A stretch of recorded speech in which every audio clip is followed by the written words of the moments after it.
know how that happened. Anyway, so I have about 10 minutes. I'm going to explain all of Plasma. No, I'm not. I'm primarily going to be talking about the context of Plasma and the relationship between public and private chains. But in order to do that, I sort of need to give a high-level overview, so that'll maybe consume like 7 minutes of it anyway. So Plasma is a way to do blockchain scalability. It's not the only strategy. Ethereum's doing a lot of things like sharding, and this runs on top of it as a layer 2. Plasma was released like 2 months ago as a paper. Currently starting development soon. If you guys are interested, definitely reach out to me. Yeah, so it was released by me and Vitalik 2 months ago. So what is it? It's a set of nested blockchains, so blockchains and blockchains, and that allows you to do scalability.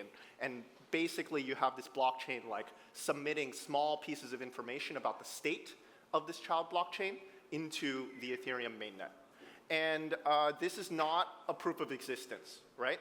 It's not just submitting timestamps and timestamps only. It's enforceable. So if you submit bad data and other people can prove it, you get penalized, and that's called a fraud proof. And what it is a set of smart contracts. There is no token sale. You can put tokens on top of this, and it helps with the security, but it's not inherently some kind of token mechanism is not required. Literally, it's pieces of software. You modify it to do whatever you want, and then you submit the code onto Ethereum, and then now you can launch a child blockchain. And that gives you an incredible scalability. And in order to do computation, because you're dealing with different sets of blockchains, we have a lot of experience with this over the past 20 years using things like MapReduce, and there's a lot of defined algorithms to be able to do this, to be able to spread out the work across the blockchains and then take the results and be able to compute on it. And like I said earlier, this is compatible with other on-chain scaling solutions, so capacity increases on the base layer, increases the security and performance here. So the design goals of this is that you can do all worldwide computation on Ethereum. And the goal is trust minimization. So the activity in this child blockchain should be as untrusted as possible. So if the participants all actively try to steal your money, you should be able to find ways to get out of it. And the paper defines the specific mechanisms and security assumptions and properties. And this can give you payment and ledger scalability. We're talking about the potential to have like billions and trillions of records, not just transactions, but records as well. And the goal is to be able to do billions of state updates per second on this network, which is publicly accountable on the public chains. So how does this work? Essentially, you upload the smart contract onto Ethereum, the Ethereum public blockchain, and this allows you to launch your own specific applications with your specific rules. So for example, you can launch some social networks, some micropayment systems, some decentralized exchange, or more interestingly in the context of this talk, a private blockchain. So you can upload public code onto the public network and have a private blockchain which is enforceable on a public network and creates incredible scale as well. And the way this is done is by periodically committing to the root chain. Oh, they got the focus off a little bit, whatever. So if you can sort of see right here, it's sort of like Alice has some transaction or some state on this Plasma blockchain going on, and then periodically hashes of this block get committed on the public chain. If this state is incorrect, this gets canceled and rolled back if anyone can publish a proof that the information in block number 3 is invalid and violates consensus rules. So this is about the nature of enforceability. Enforceability is very, very, very important, and is the core of blockchain. If you have a blockchain that's not enforceable, it's just role playing. The cool thing is this allows you to watch only the chains that affect you. So if you have money over there in the third tree depth or doing computation, you only need to watch its parents. All the other activity may not be relevant. Sometimes you need to watch everything, but not necessarily. And this allows you to do computation, so you map out the computation, and then you reduce it back down to get the results. And MapReduce, invented by Google, basically one of the core, tricks of distributed computing. So why is this interesting?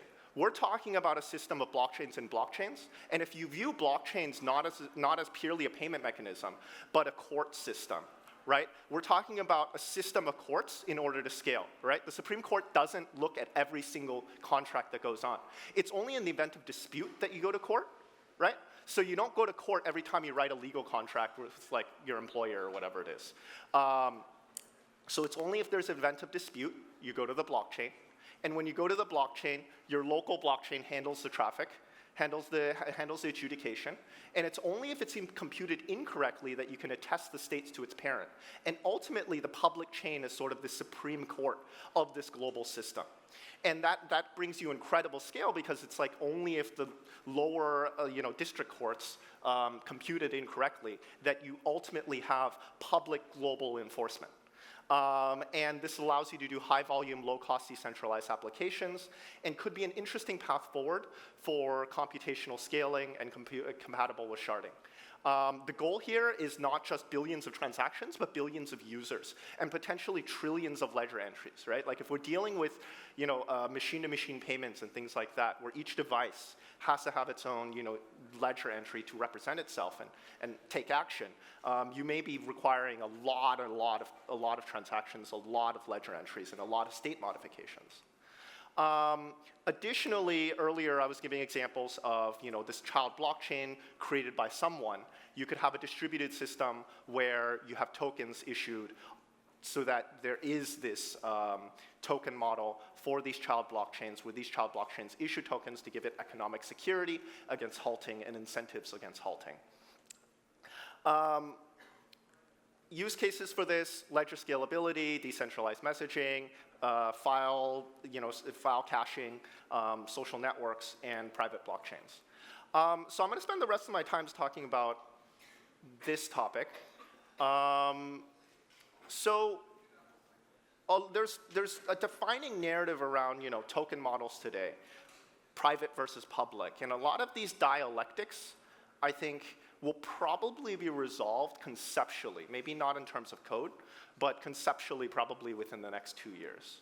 And saying that you want a private chain at its root, I'm editorializing slightly here, but this is really what I believe, right?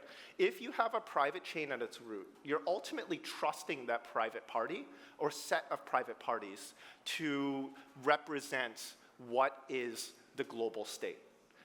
It's sort of like if you only had an intranet and you said, oh, intranets are what matters. And it's no, the internet is what matters. It's the connectivity.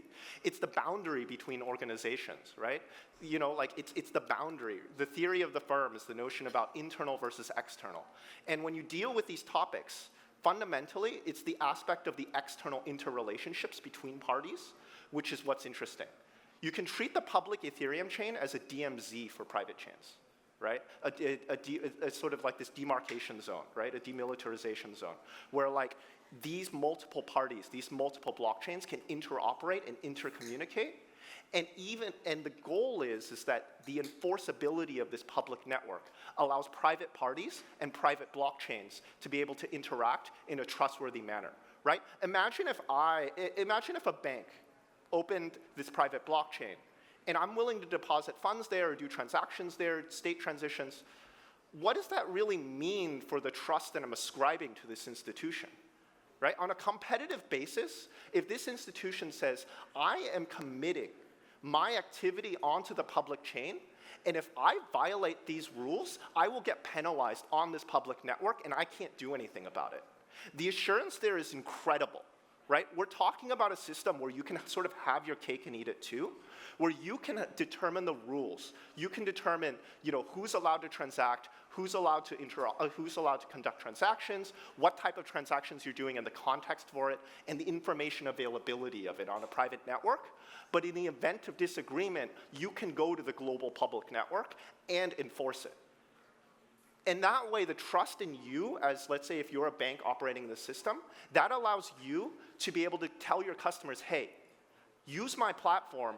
You don't need to trust me, because if I try to screw you over, I'll get heavily penalized on a public network that I don't control, right? You can control the operation of this network, but you are binding yourself to following the rules. And this is a new way of thinking about the interoperability between, then the context between private and public systems. And this is sort of, I believe, going to be an emerging narrative that's going to be the defining context next year for a lot of enterprise. But of course, this stuff does take time to develop and understand the security properties and the scalability properties. But a lot of this is sort of where we're headed, and it's sort of an introduction and starting the conversation within the context of enterprise chains. Thank you so much. Yeah.